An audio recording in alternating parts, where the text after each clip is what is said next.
Today I'm in a small village called Male Svatoňovice.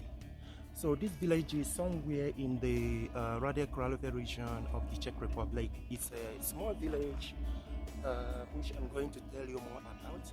But one thing I can tell you up front is that this very village, one way or the other, affects the way you live your life today. Maybe I'm a bit exaggerating, but what I'm going to tell you is that you are going to be surprised about one thing about this very village. So like I said already, the village is like coming here to this very train station that you're looking at takes about 3 hours by train from Prague. So it's quite far, but at the same time it's one of the nice places you could or nice region that you could come for weekend stay, for example. So there are a whole lot of villages, a whole lot of towns nearby that you could visit, for example. So, for example, if you are someone who enjoys hiking, for example, or who just wants to like nature, so there are a whole lot of places that you could visit here. Yeah. So what we are going to do is that because the village, to get inside the village, we have to take the other way. And so we're going to take that way. So we're going to get to the end of this, not to the end, but here we can see that very small house over there. That's what where we're going to get to. So once we get there, we then get into the village. So let's go.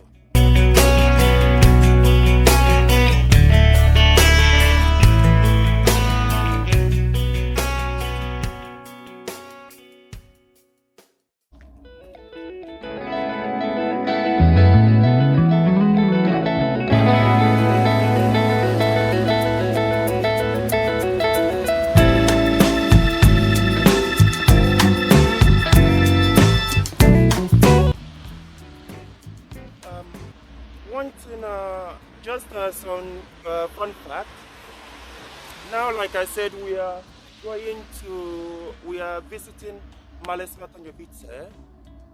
There is also a different town called Velké Svatoňovice, which is somewhere about just behind these buildings here.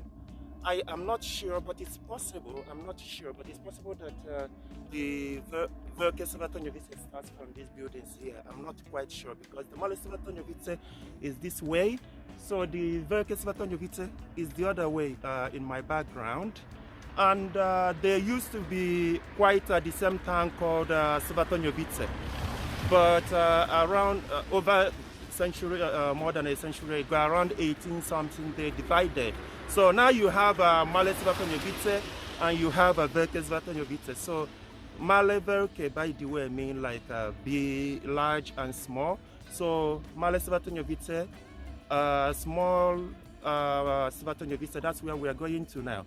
So, but Velké Svatoňovice, which is be a large Svatoňovice, is what I'm telling you is like you can get there in about 10 minutes walk or something like that. So it's not far from here.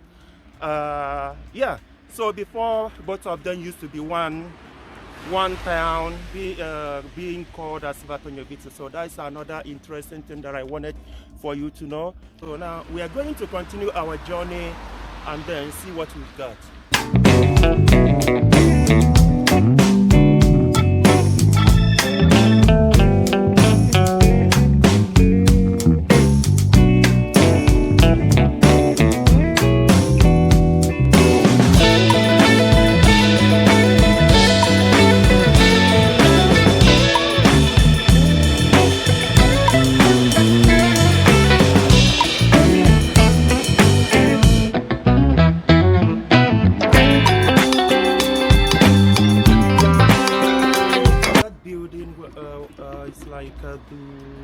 The administrative office of the village of Male Svatoňovice.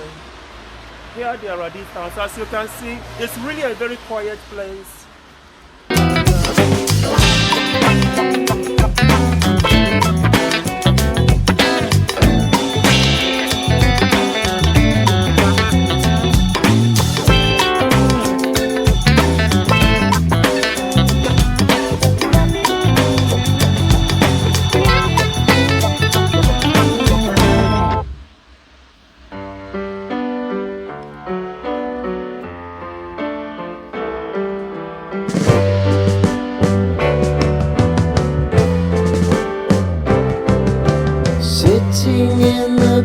I believe that this kind of a replica of locomotive train, I believe it's because in the past around this area there used to be like mining. So they used to mine maybe coal or something along that line around here. So maybe that's why this is here. So I strongly believe so. And I was telling you something about Male Svatoňovice and Velké Svatoňovice area. So it's so there is a very big distinction, even though they are a bit like related one way or the other. But the biggest distinction is that in Male Svatoňovice, where we are today, it's known for pilgrimage. Yes, so it's about religion. Is mostly, there are things here, very interesting things I'm going to show you when we get there. So this is what it is known for mostly. And but the other Svatoňovice, which is the Velké Svatoňovice, that's one, even though the landmass is bigger with a smaller amount of people, they are more known for like in terms of when it comes to the economy, for example, they are more known for industry for their for industries, for example, like they have the houses there are more compact. People live closer to each other than the other place. So economically, in my estimation, they did well in the past because, like I said, they were known for their economic situations in the past. But why this very Male Svatoňovice is known for its for religious reasons, which is one of the reasons it's called like a pilgrimage town. And so it's the reason it is called a pilgrimage town is something that you are going to see very soon. So let us continue with our journey. So we are actually a bit closer. So once we continue straight forward, we are going to get there. So let's go. Finally, we are here. If you remember, I told you initially in the beginning of this trip that there is something about this very village that affects each and every person around the world. That is, like I said, it depends on how you look at it. So these very statues that you are seeing here, they are statues of two brothers who were born in this very village around 18 something. One of them was born, the major actor here was born around 1890, I believe it was, and his older brother was born around 1887 or something like that. So something very interesting to know about these very two guys is that one of them was Josef and one of them was Karel. And Karel, the younger one, who was like a writer, he wrote so many books. His brother Josef was like an artist. So they were very, very well-known people in those days. And Karel, the younger one, was the one who coined the term robot. Ta-da! So when I said earlier that you are going to see how this very village affects you one way or the other, if you have used the word robot before, as it in terms of maybe technology. So first of all, robot is a word in this part of the world. So robot is usually regarded as a worker, usually forced labor, for example. So these guys, when it comes to the way we use the word robot today, for example, when it comes to working and all those things. So this guy was the person who first of all, with his brother actually, because when he wrote his book, they were trying to find out how to name the book, what to call the book. Before his brother, they suggested to write, to name it robot, or to use the word robot in the book. So after that, the word kind of gained the kind of prominence that it has today. So those are these two guys that you are looking at behind me. Unfortunately, one of them died from pneumonia. I believe one of them died in a labor camp or something like that in those days. So the museum I was showing you before, which I don't know if you can still see it the other side. So that museum is the Capek Museum, or Čapek Brothers Museum. So they were Čapek. One was, the younger one was Karel, the older one was Josef. So they were born around here. They were born around here. The story goes that their father used to be the doctor of some miners, people who used to work in the mine field. And then the kids grew up and then took on different careers. So if wherever you are around the world and you are using the word robot, for example, whether it relates to technology whatsoever, I want you to just know that these guys were the guys who populated, or not populated, but who kind of made the word famous the way it is used today. So say thanks to them.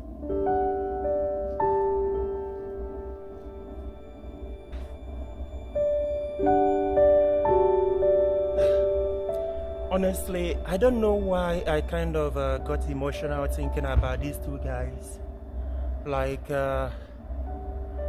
if you never knew about this very village, for example, if you never came here, you would never kind of understand. Like, I mean, some people might think that for them to just come up with the word robot, for example, in this context, and popularized it, some people might think like it's not a big deal, but I think it's a big deal. So, like, it would have been like better if they are recognized in one way or the other, right? I don't know. I don't think there is. I don't know if they are recognized anywhere, but I have never heard about them outside of the context of, you know. If not that I came here, for example, and knew about this very place and this place, I wouldn't have heard about them anywhere else. So in my, I know it's a, you know, like it's one asking for too much, but in my opinion, I wish like there should be like some kind of monument somewhere, very popular place to kind of commemorate the both of them. Some organizations, for example, probably should build some kind of monument. I mean, they should be made. People should know more about them. Is the point I'm trying to make. But you know, it's just me just saying how I feel. It's not like anyone would be listening whatsoever, right? So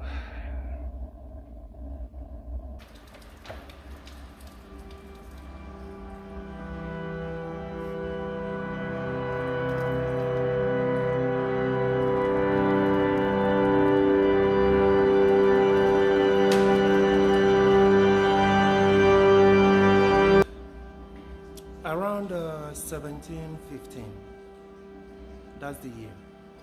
Something around that time, something happened here. There was this natural spring water here, which people believed had this healing power. So this water at the time, it's kind of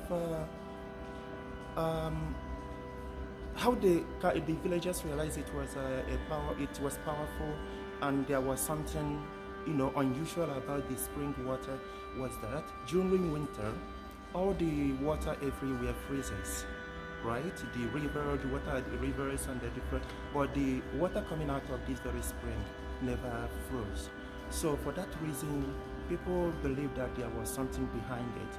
Later on, like I mentioned earlier, around 1715 or something like that, someone was believed to have been healed here. So a certain woman who had a very difficult illness that couldn't be cured any other way, she came here, she drank the water, and she got healed. Because of this, people started coming here to get the water. People who had like skin diseases, for example, people who had like different kinds of ailments, they came here and they believed that the water had this healing power. So that's exactly what happened. So that's why you saw me fetching this water. So I'm going to see what's going to happen. Another important thing is that when they then realized that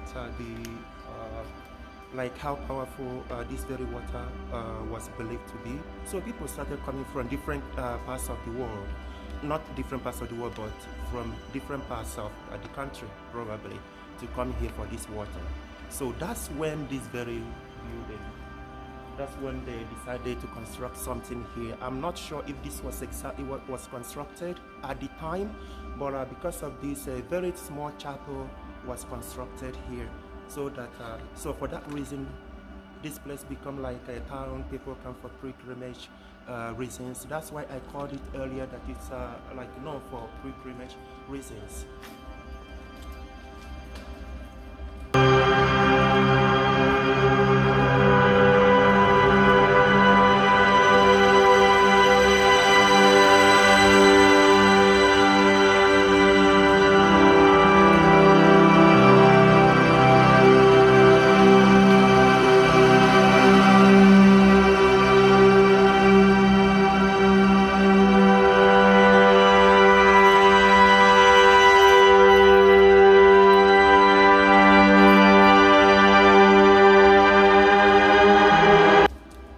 Interesting thing is that here in summer there are usually a lot of people coming here. You come with different sizes of containers and fetch yourself water here. So you drink it, you use it for, but there is this very strong belief that the water has this healing power, like I mentioned earlier. And yeah, so come, let's continue.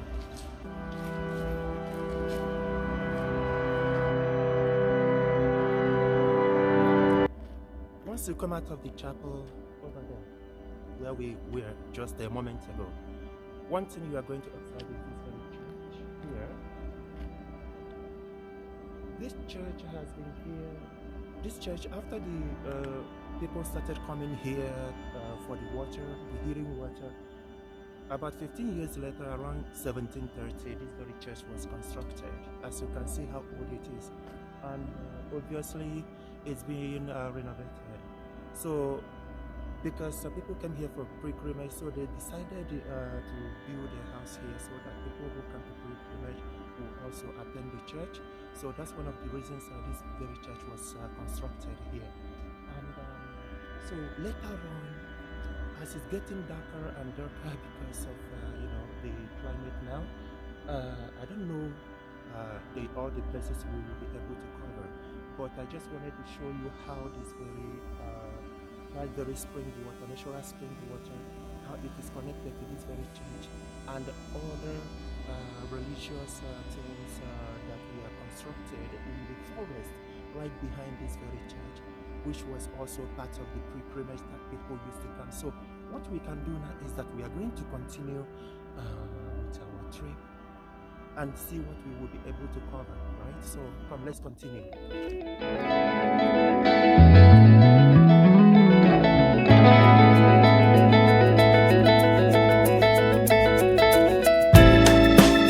Remember, the topic of this our conversation about this very town or village of Male Svatoňovice is that this is a pilgrimage home. This very structure you are looking at now is part of the story. So after the chapel where the natural spring water is, after it was discovered, they built the church. People started coming here for pilgrimage, so they decided to build some kind of chapels here. So this is how you get into the chapel, through this very entrance. So this chapel represents just where people come after worshiping, after doing whatever they are doing over there at the church and at the chapel with the spring water. So this is where people come to congregate, just for relaxation, just for meditation, just for normalcy. So because this will be usually like a very quiet place, so people come here to relax and you know, so it is part of the pilgrimage at the time. So let us continue. Inside we are going to see the chapels that are built inside.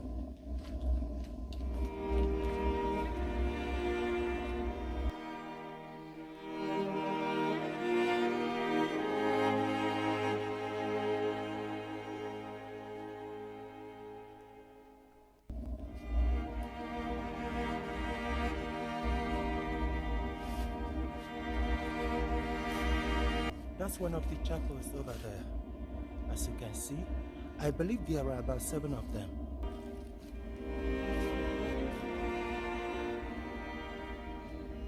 There is another one over there, as you can see.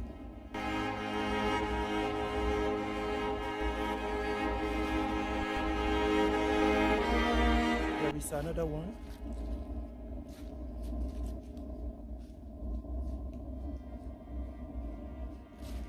If you look up here, you are going to see another one. And another one up there. So it means that there are quite a whole lot of, there are 7 of them, I believe there are. So as you go upwards, you find one. Yeah, I know you can see one from here.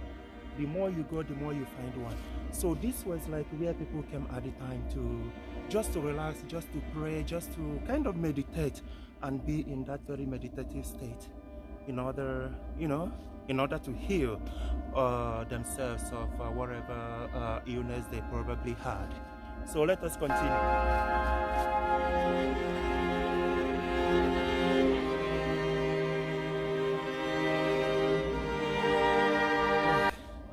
I'm breathing heavily because this is a very high hill. I don't know if I mentioned this. So these are like about 7 of them. And the one way represented the name of the church that we saw initially. The church name is 7 Joys of Virgin Mary. I believe it is 7 Joys of Virgin Mary. So as you can see, there are 7 of these structures of chapels. So each of them represents one of the 7 Joys of Virgin Mary. So that's how the name came about, and that's what each of them stand for. So let us continue. I believe there is 1 or 2 things else I wanted to show you. So come.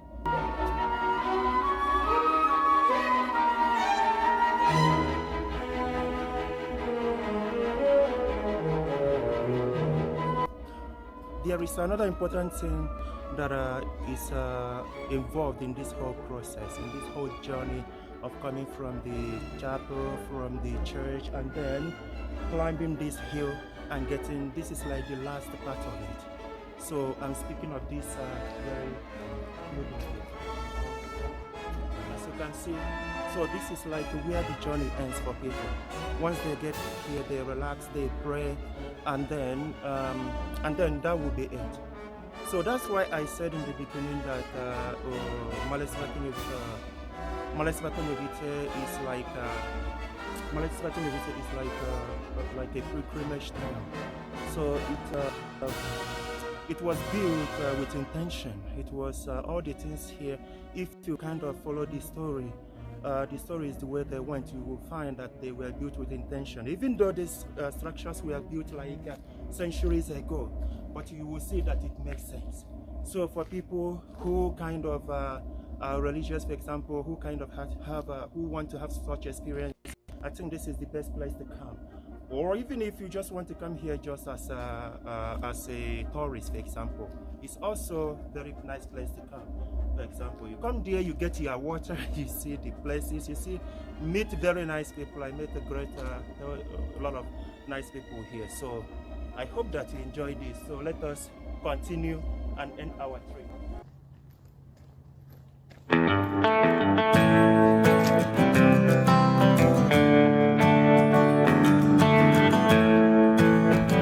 So I had a lot of fun.